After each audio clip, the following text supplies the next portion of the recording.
Hello दोस्तों, आप सभी का हमारे आज के वीडियो में स्वागत है। आज का हमारा विषय है इन लोगों से हमेशा दूरी बनाकर रखो। आचार्य चाणक्य कहते हैं, मनुष्य अपने जीवन में बहुत कुछ चुनता है। वह अपना घर चुनता है, अपना काम चुनता है, अपना व्यवसाय चुनता है, अपनी शिक्षा चुनता है, अपने कपड़े चुनता है और अपनी जीवन शैली चुनता है। लेकिन इन सभी चुनावों से भी अधिक महत्वपूर्ण एक चुनाव है। वह चुनाव है कि हम अपने जीवन में किन लोगों को स्थान देते हैं, क्योंकि इंसान अकेला नहीं जीता। वह अपने आसपास के लोगों से प्रभावित होता है। जिन लोगों के साथ वह रोज बैठता है, जिनसे बात करता है, जिनकी सलाह सुनता है, जिनके साथ अपनी समस्याएं साझा करता है और जिनके विचारों को महत्व देता है, उनका प्रभाव धीरे धीरे उसके व्यक्तित्व में दिखाई देने लगता है।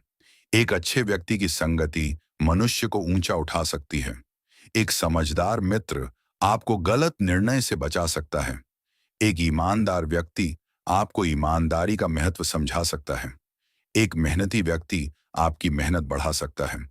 एक सकारात्मक व्यक्ति कठिन समय में भी आपको आशा दे सकता है। लेकिन इसके विपरीत गलत संगति मनुष्य के जीवन को धीरे धीरे कमजोर कर सकती है। गलत व्यक्ति हमेशा सामने से बुरा दिखाई दे, ये जरूरी नहीं। कई बार गलत व्यक्ति बहुत मीठा बोलता है। वह आपकी बहुत प्रशंसा करता है। वह आपके सामने आपकी चिंता करने का दिखावा करता है। वह आपको अपना सबसे करीबी मित्र कहता है। लेकिन जब समय बदलता है, जब आपका हित उसके स्वार्थ के रास्ते में आता है, तब उसका असली व्यवहार सामने आ सकता है। यही कारण है कि जीवन में केवल लोगों को जोड़ना पर्याप्त नहीं है, लोगों को पहचानना भी जरूरी है। चाणक्य नीति से प्रेरित व्यवहारिक शिक्षा का एक महत्वपूर्ण पक्ष यही है कि व्यक्ति को संगति के प्रति सावधान रहना चाहिए। हर व्यक्ति को अपने जीवन में समान स्थान देना बुद्धिमानी नहीं है। कुछ लोगों से प्रेम किया जा सकता है, कुछ का सम्मान किया जा सकता है, कुछ के साथ सामान्य व्यवहार रखा जा सकता है और कुछ लोगों से दूरी बनाकर रखना ही उचित हो सकता है। आज हम ऐसे ही 7 प्रकार के लोगों की चर्चा करेंगे जिनसे जीवन में सावधान रहना चाहिए। ध्यान रखिए, यह किसी व्यक्ति से नफरत करने की शिक्षा नहीं है। यह किसी को बिना प्रमाण बुरा मानने की शिक्षा भी नहीं है।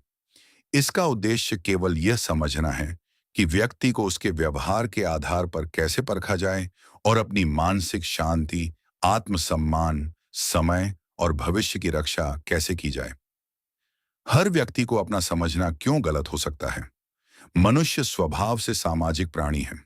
उसे मित्र चाहिए, परिवार चाहिए, संबंध चाहिए और किसी ऐसे व्यक्ति की आवश्यकता होती है जिसके सामने वह अपने मन की बात कह सके। लेकिन यही आवश्यकता कभी-कभी उसकी कमजोरी भी बन जाती है। कई लोग केवल इसलिए किसी व्यक्ति पर भरोसा कर लेते हैं क्योंकि वह उनसे मीठा बोलता है। कई लोग किसी को अपना मित्र केवल इसलिए मान लेते हैं क्योंकि वह उनके साथ हंसता है। कई लोग किसी व्यक्ति को अपना शुभचिंतक इसलिए मान लेते हैं क्योंकि वह उनकी प्रशंसा करता है। लेकिन संबंधों की असली परीक्षा मीठी बातों में नहीं होती। असली परीक्षा तब होती है जब आपके सामने कठिन परिस्थिति आती है, जब आपके पास पैसा नहीं होता, जब आप असफल होते हैं, जब आप किसी समस्या में फंसते हैं, जब आपको किसी सहायता की जरूरत होती है, जब आप सफल होते हैं, जब आपके पास कोई ऐसी उपलब्धि आती है जिसे देखकर सामने वाला आपसे पीछे छूटने का अनुभव कर सकता है। यही परिस्थितियां लोगों का वास्तविक चरित्र सामने लाती हैं। एक व्यक्ति आपकी असफलता पर आपको हिम्मत दे सकता है। दूसरा व्यक्ति आपकी असफलता का मजाक बना सकता है। एक व्यक्ति आपकी सफलता देखकर खुश हो सकता है। दूसरा व्यक्ति आपकी सफलता को छोटा दिखाने की कोशिश कर सकता है। एक व्यक्ति आपकी कमजोरी को सुरक्षित रख सकता है। दूसरा व्यक्ति उसी कमजोरी का उपयोग आपके खिलाफ कर सकता है। इसलिए किसी व्यक्ति को पहचानने में जल्दबाजी मत कीजिए।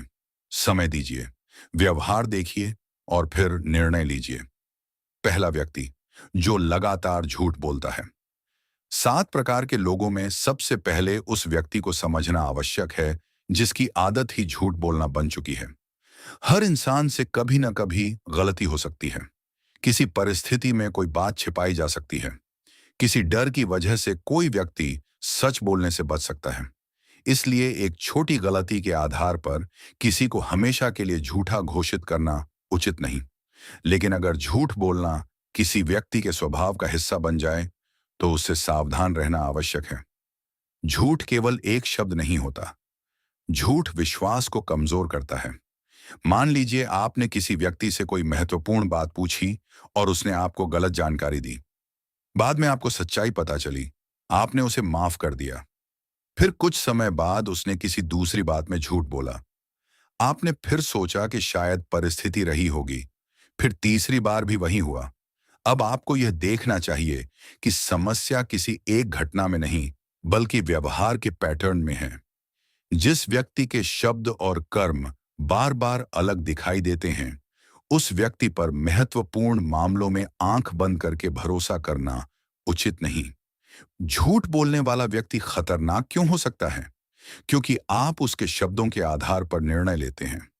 अगर उसके शब्द ही सत्य पर आधारित नहीं हैं, तो आपका निर्णय भी गलत हो सकता है। मान लीजिए व्यापार में कोई व्यक्ति आपसे कहता है कि सब कुछ सुरक्षित है, जबकि वह आपसे कोई महत्वपूर्ण तथ्य छिपा रहा है। अगर आपने उसकी बात पर भरोसा करके पैसा लगा दिया, तो नुकसान आपका होगा। इसी तरह परिवार में कोई व्यक्ति आपकी निजी बात को छिपाने का वादा करे और फिर उसे दूसरों तक पहुंचा दे, तो आपकी गोपनीयता खतरे में पड़ सकती है। इसलिए महत्वपूर्ण मामलों में केवल विश्वास नहीं, प्रमाण भी देखना चाहिए। झूठे व्यक्ति की पहचान। झूठ बोलने वाले व्यक्ति की कुछ सामान्य विशेषताएं हो सकती हैं। वह अपनी बात बार बार बदल सकता है। वह अपने पुराने बयान से बचने के लिए नई कहानी बना सकता है। वह सवाल पूछे जाने पर विषय बदल सकता है। वह अपनी गलती स्वीकार करने के बजाय दूसरे व्यक्ति को दोष दे सकता है।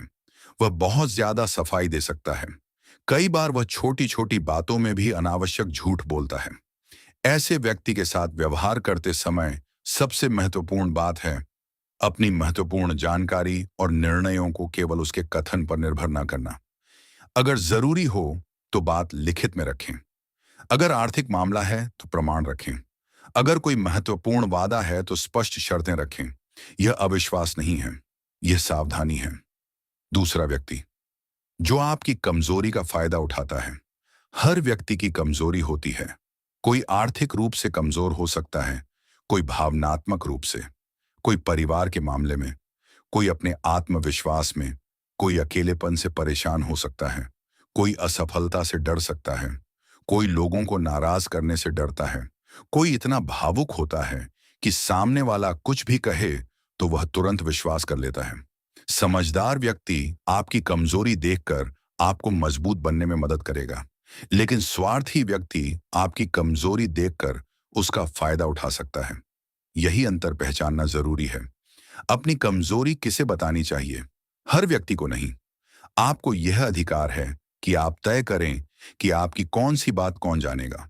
किसी व्यक्ति के साथ मित्रता होने का अर्थ यह नहीं कि उसे आपके जीवन की हर बात पता हो।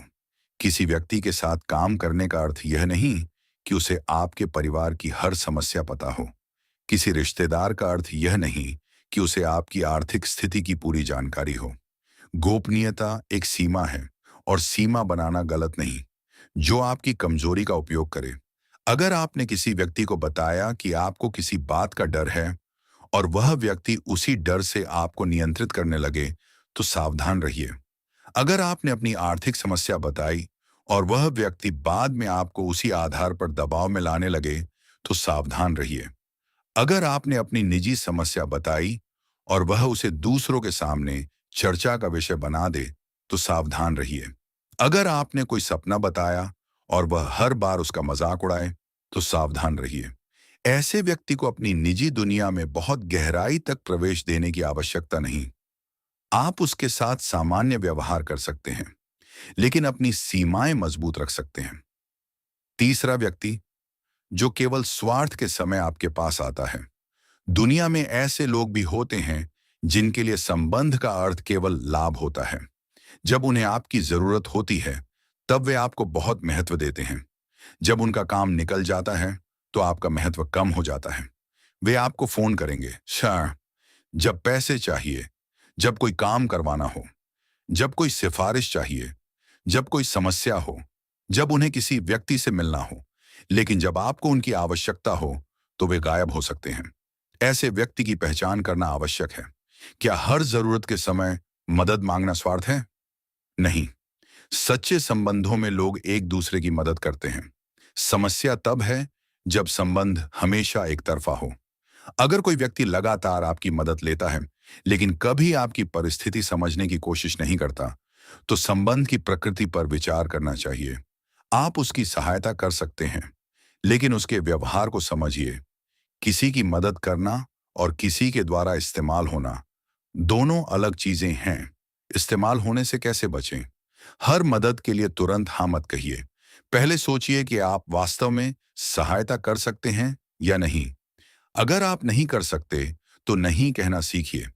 नहीं कहना स्वार्थी होना नहीं है, यह अपनी क्षमता और सीमाओं को समझना है। अगर कोई व्यक्ति आपकी मदद न करने पर आपको अपराध बोध महसूस कराता है, तो यह भी एक चेतावनी हो सकती है। सच्चा मित्र आपकी परिस्थिति समझेगा। स्वार्थी व्यक्ति आपकी मजबूरी को अपने लाभ के लिए इस्तेमाल करने की कोशिश करेगा। चौथा व्यक्ति, जो आपकी सफलता से जलता है। किसी व्यक्ति की असली पहचान केवल उसके कठिन समय में नहीं होती। कई बार उसकी असली पहचान आपकी सफलता के समय होती है। जब आप नीचे होते हैं तो कुछ लोग आपको सांत्वना दे सकते हैं, लेकिन जब आप ऊपर उठते हैं तब पता चलता है कि कौन वास्तव में आपके लिए खुश है। ईर्ष्या मनुष्य के अंदर धीरे धीरे पैदा हो सकती है। किसी की सफलता देखकर व्यक्ति स्वयं को उससे तुलना करने लगता है। अगर वह तुलना सकारात्मक है तो वह प्रेरणा बन सकती है। अगर तुलना नकारात्मक है तो वह ईर्ष्या बन सकती है। ईर्ष्यालु व्यक्ति क्या करता है? वह आपकी सफलता को छोटा बताने की कोशिश कर सकता है, आपकी मेहनत को भाग्य बता सकता है, आपकी उपलब्धि को संयोग बता सकता है, आपकी प्रशंसा सुनकर विषय बदल सकता है, आपके आगे बढ़ने पर आपको रोकने की कोशिश कर सकता है, आपकी असफलता पर अंदर से खुश हो सकता है। लेकिन यहां भी सावधानी जरूरी है। हर आलोचना ईर्ष्या नहीं है।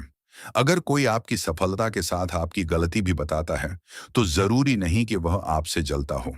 हो सकता है वह आपको बेहतर बनाना चाहता हो।